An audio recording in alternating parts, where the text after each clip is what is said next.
Hi, this is Team A from Indian Institute of Technology, Bombay, giving a demonstration on the TA analog design contest problems.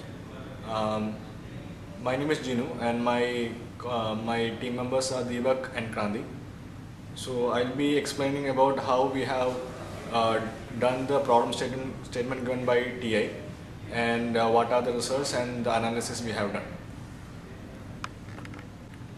This is the Unlock ASLK 2010 starter kit delivered from TA, and uh, we have wired up the circuit given by the design from the problem statement in the Unlock design starter kit itself, and we haven't used any external resistors or any other external components for our design. We have used all the made use of the type 1 of op amp, a type 1 part of the starter kit, and we have given a supply of 11 volts, and actually the supply was meant to be plus or minus 10 volt, but it is smoothly working on 11 volts. So as in the problem statement, the first part is to get the frequency response of the low pass second order low pass filter. So here, as you can see, we are giving a 1 kilohertz sine wave to the starter kit, and we are taking the output. The input is on channel 1 and the output is on channel 2. So currently this is of 1 kilohertz, and we can see that there is no phase difference between the input and output. To make it more clear,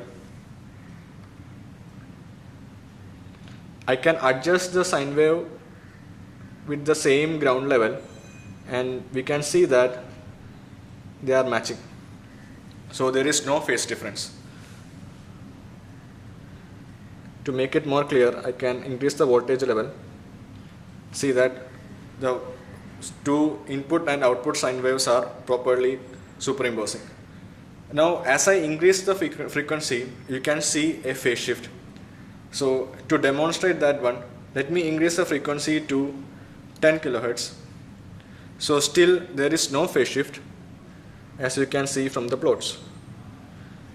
Now as I again increase the frequency to 100 kilohertz, it starts a little phase shift. So there is always a time difference between the input and output signal, and it start getting a phase shift.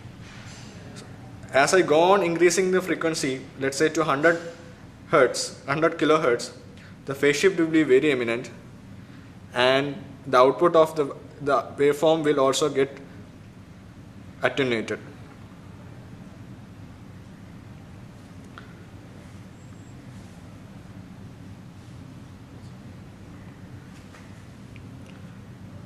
So you can see the readings from the channel. Channel 2 has 100 millivolt peak to peak, while channel 1 has, the input channel is still at 1.02 volt. So the input waveform has attenuated, and so as the phase shift almost became 90 degree. So as of the frequency response, when we plot, the phase shift keeps on increasing as we increase the frequency. After certain frequency range, then it is increasing in the negative direction, and so as the gain of the amplifier also decreases. So this is the plot of the gain versus frequency. As you can see, the gain remains constant for a large amount of frequency, and then it gets overshoot above the one gain value which we have designed for, and then it decreases. So this plot is using the values that we have obtained from the frequency response obtained from the hardware and plotting it in MATLAB. The x-axis is frequency and y-axis is gain in decibels. So this overshoot is, as by the transfer function, this is a second order low pass filter, so this overshoot is expected, and as the frequency increases maybe beyond 1 megahertz, beyond 100 kilohertz, the gain gets decreased. So this is evident from the plot. Now what about the phase response? So this is the phase response plot where x-axis is frequency and y-axis is phase in degree. The phase almost remains 0 degree for a large amount of frequency, and then it gets decreased to a very low value, maybe in to the negative scale to minus 180 degree, and it is also seen that after minus 180 degree it just gets start increasing a bit, maybe at the frequency of 700 kilohertz, and then still increases to, let's say, minus 170 degree to at the frequency of 1 megahertz. Now so the frequency response that we obtain from the hardware values is almost matching with the frequency response that we obtain from the simulation values that will be given in the report. Next is to demonstrate the transient response of the hardware circuit we have implemented. So as per the problem statement, we should give an input square wave of 1 volt peak to peak and 100 hertz frequency. So the channel 1 shows a 1 volt peak to peak and 1 volt peak to peak and 100 hertz frequency square wave, and channel 2 shows the output of the hardware circuit. So as you can see, although the square wave remains the same, there is a peak overshoot for the output. So by the cursor difference, you can see that the peak overshoot difference, the delta V value is 300 millivolt. So this is again an expected value, since this is a low pass filter and it is filtering the higher frequency components.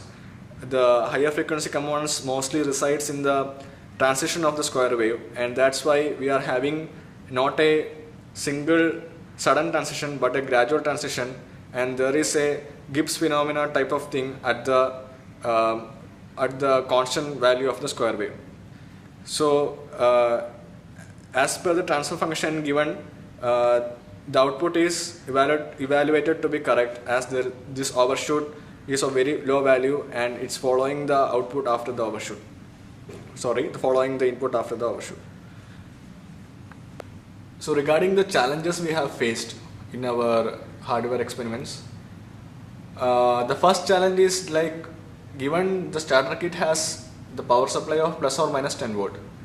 So it's very difficult to get plus or minus 10 volt power supply from the currently available equipments in our lab.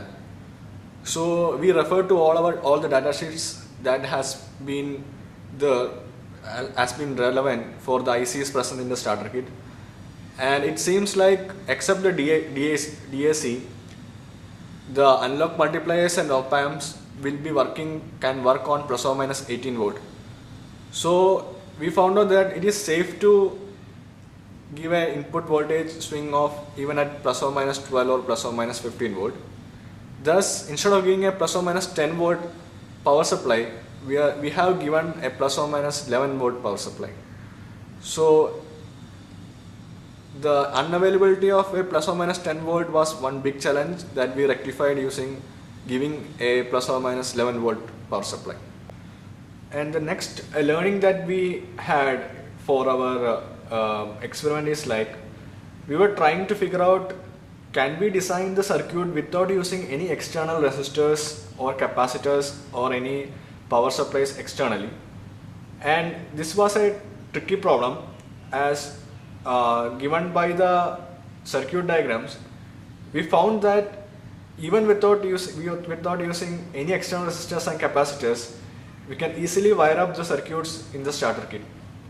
So the thing is, like, we need to figure out a proper routing way so that the proper resistance and capacitors can easily be given to the correct nodes of the circuit and the proper output will be available.